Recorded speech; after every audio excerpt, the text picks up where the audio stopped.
पिछले 10 महीने से पूरे देश में किसान आंदोलन चल रहा है, और जब जहाँ किसान आंदोलन चल रहा था उसी दौरान बहुत से लोगों ने 26 जनवरी तक ये कहा कि राजनीतिक लोग हमारा समर्थन करें।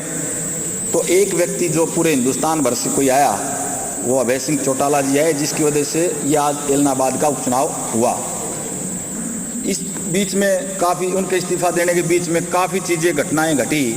किस प्रकार से साधारण किसानों को लाठियों से डंडों से पीटा गया, निर्ममता की गई, जातीय विद्वेष फैलाने की कोशिश की गई। कुल मिलाकर के किसानों को गाड़ियों से रौंदा भी गया और देश के गृह राज्य मंत्री के बेटे द्वारा ये करतूत की गई।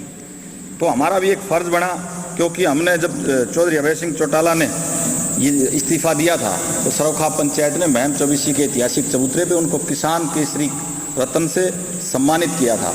और जब हमें लगा कि यहाँ पे एलनाबाद उपचुनाव में हमारे आने का भी कोई मकसद नहीं था, लेकिन हम रोज़ जिस प्रकार से यहाँ के साथियों से हमें पता चला किस प्रकार सरकार अपने संसाधनों से यहाँ के जो जागरूक मतदाता हैं उनको बरगलाने का काम करती हैं, चाहे उसमें दिग्विजय सिंह चौटाला हों, चाहे डॉक्टर अजय सिंह चौटाला हों, चाहे हलोपा के ये 2 कांडा बंधु हों, चाहे सरकार के जो अलग अलग मंत्रीगण हों।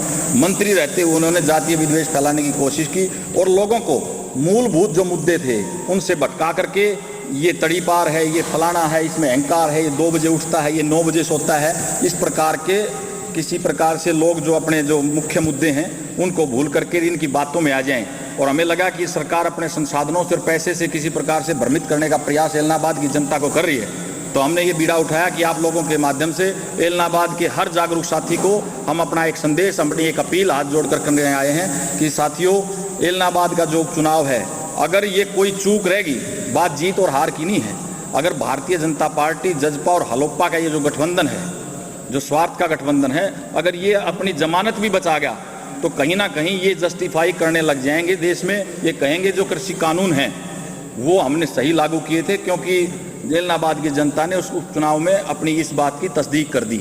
तो हम तो आप लोगों के माध्यम से यही अपील करने आए हैं, कोई चूक ना रह जाए। पूरा देश एलनाबाद की तरफ देख रहा है। जब एलनाबाद का कोई परिणाम आएगा तो आप देखना, न केवल हरियाणा प्रदेश में, पूरे देश भर में नए बदलाव होंगे और नए बदलाव के साथ नए राजनीतिक समीकरण बनेंगे।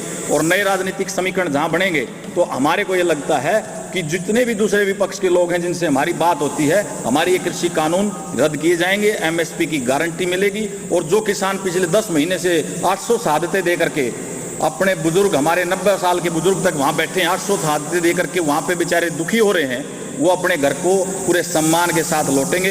इसी अपेक्षा के साथ मैं आप लोगों के माध्यम से एलनाबाद के उपचुनाव में चौधरी अभय सिंह चौटाला को वोट करें और भारतीय जनता पार्टी, जजपा और कांडा बंधुओं के जो कांड हैं उनको देखते हुए उनकी जमानत जब्त करवाने का काम करें। आपने देखा होगा किस प्रकार से हजारों की संख्या में पुलिस वालों के साथ लेकर के किस प्रकार से वहाँ पे दहशत फैलाने का, अपना डर और भय दिखाने का कोशिश कर रही है मौजूदा सरकार, जो संविधान की सारी धज्जियाँ उड़ाने लग रही है। तो अब तो जनता जनार्दन है, जनता ने फैसला करना है, 30 तारीख को ही फैसला करना है। तो आपके माध्यम से यही कहने हैं कि किसान के हितैषी हमारे भाई अभय सिंह चौटाला को वोट करें और कहीं ना कहीं कृषि कानूनों के जो इसने बनाया है कानून, उसको मुंह तोड़ तमाचा लगाएं। आपकी खाप पंचायत में गाँव में जाएगी? जी बिल्कुल जाएगी। क्या शेड्यूल रहेगा आपका? शेड्यूल हमने अभी संपर्क किया है यहाँ करके कल शाम को, तो उनसे हमने पूछा है कि जो बड़े गांव हैं उनमें हमारी जो आप कर सको, हम अपना फर्ज निभाने आए हैं। तो आज शाम तक वो हमारे को क्रम बता देंगे किस प्रकार से जाना है। आंदोलन डिग्री बांट रखा है, जो आंदोलन चल रहा है वो कहीं तक मंगा जाएगा? नहीं, खतरे की बात जीत और हार की तो है ही नहीं। ये तो एलनाबाद के लोगों को और आपके पत्रकार साथियों को, आपको सबको पता है जीत हार का।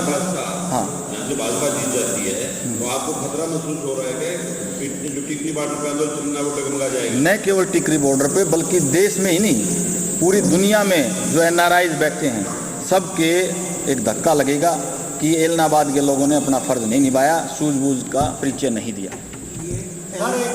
जी दादाजी ने जैसे इस्तीफा दे दिया, जी मालिक, इनके विरोध में भी हो गए और अब अभी तक वो रन तो कोई नहीं है। जी, लेकिन उनका दोबारा फिर करता जाते हैं। मैं बिल्कुल इंतजार कर रहा था कि कोई पत्रकार साथी इस प्रकार का सवाल करे, क्योंकि दूसरे पत्रकार साथियों को मैं सवाल करते देखता हूँ। देखिए साथीगण, 26 जनवरी को किस प्रकार से सरकार ने साजिश रच के इस आंदोलन को बदनाम करने की कोशिश की थी। अभय सिंह चौटाला जी ने कहा था कि हमने भी मांगा था कि इस्तीफा दीजिए, दूसरे लोगों से भी मांगा था, उन्होंने इस्तीफा नहीं दिया। इन्होंने इस्तीफा दिया तो कहीं ना कहीं 27 तारीख और 28 तारीख को उस आंदोलन को बल मिला। बात ये नहीं है कि कृषि कानून रद्द हुए नहीं हुए, कब तक, इसका मतलब आप ये चाहते हैं कि भाजपा जजपा का ये कांड करने वाले कांडे ये विधानसभा में जाकर के हमारे अनुरूप ये कानून बना देंगे क्या? ये कहीं ना कहीं आप डिप्लोमेटिक सवाल पूछ रहे हैं और इसका जवाब ये है कि हम इससे संतुष्ट हैं। अभय सिंह जी ने जो हमारा साथ दिया। जी, विपक्ष को मैंने जवाब, विपक्ष का काम बिल्कुल, विपक्ष देखिए, विपक्ष से जब आपसे ये कोई सवाल करता है इसका जवाब मैंने आपको दिया, लेकिन उन विपक्षी साथी से ही पूछना चाहिए। हमने सभी राजनीतिक लोगों से ये निवेदन और प्रार्थना की थी कि हमारे आंदोलन के पक्ष में आप इस्तीफा दीजिए। आप उनसे भी तो सवाल कर सकते हैं कि साथीगण आपने इस्तीफा क्यों नहीं दिया अगर आप आंदोलन के हक में थे तो। देखिए, जैसे कि संयुक्त किसान मोर्चा है, वो पर्टिकुलर उम्मीदवार का नाम नहीं होता, वो कह रहा है विपक्ष को वोट करो। जी जी, तो आप ही खास पंचायत के लोग कोई वोट करने होते हैं। ऐसे है जी। हम कोई बात आपने देखा होगा, सरोखाप पंचायतें कोई छिपा के कोई काम नहीं करती। क्योंकि इन्होंने एकमात्र व्यक्ति ने हरियाणा प्रदेश से इस्तीफा दिया तो हमने इनको सम्मानित किया बाकायदा, और जिस व्यक्ति को सम्मानित किया और उसको किसान का और खाप पंचायतों का एक इतिहास रहा है। ये कभी अपना कर्ज रखते नहीं, उन्होंने अपना फर्ज निभाया, हमने उसको कर्ज समझा और उस कर्ज को सूद समेत लौटाने के लिए इलाहाबाद के उपचुनाव में आप सबके सामने हाजिर हुए हैं। क्या जरूरी है कि अब वापस इलेक्शन जीतने के बाद जी, कृषि कानून रद्द हुए तो फिर से इस्तीफा या इस तरह की कोई बड़ी और शुरू हो जाएगी? देखिए, ये तो भविष्य के गर्भ में ये सवाल है, उसके बारे में ना मैं जानता ना आप जानते, उसका मैं जवाब भी क्या दूँ। नहीं जानते तो नहीं, लेकिन आप जब यहाँ पे प्रतिनिधि कर रहे हैं, जी जी जी कर रहे हैं जी अभय सिंह जी का, जी, तो नेचुरली अभय सिंह जी फिर मतलब वापस इस्तीफा दे दे तो जनता तो परेशान होती है। देखिए आपकी बात बिल्कुल सही है।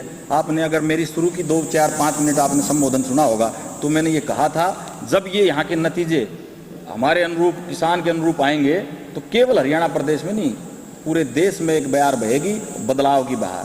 नहीं तो फिर इससे पहले हरसिंह ने भी तो इस्तीफा दिया था कैबिनेट मंत्री ने, अब उसका कहीं भी नाम नहीं आ रहा। जी, मुझे देखिए, मैं आपकी बात से पूरी तरह सहमत हूँ। मैं जानकारी नहीं रखता पंजाब प्रदेश में क्या कुछ वहाँ पे बदलाव आया। नहीं, वहाँ तो उपचुनाव नहीं हुआ ना जी। इसके आप कृषि कानून के बाद पहला उपचुनाव हो रहा है और जिस व्यक्ति ने इसके पक्ष में दिया वो व्यक्ति चुनाव लड़ रहा है।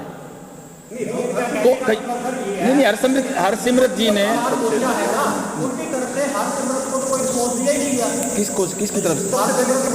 हरसिमरत और है। देखिए, हम जो उत्तर भारतीय खाप पंचायतें हैं, आपने देखा होगा पंजाब में, नैन साहब आप सब जानते हो इन चीज़ों को, पंजाब में हमारी खाप पंचायतों का कोई इस प्रकार का क्षेत्र नहीं है, तो उसकी हम जानकारी भी नहीं रखते। अगर वो हमारे क्षेत्र में होती तो निश्चित रूप से हम उनको भी मजबूत करते।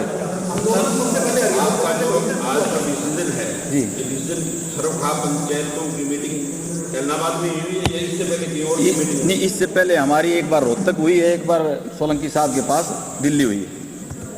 मीटिंगों में निर्णय लिया गया बिल्कुल। उसके बाद आपको अलग कारण बोला ना, मतलब माना नहीं, हमारे से किसी प्रकार का समर्थन नहीं मांगा। अपने खुशी से हमने उनको, क्योंकि हमारे किसान आंदोलन को उन्होंने समर्थन दिया था, बिना मांगे हम उनका समर्थन करने के लिए आए हैं।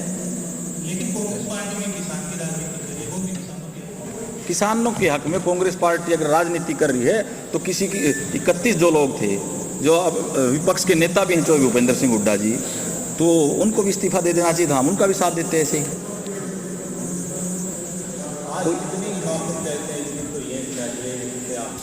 जी,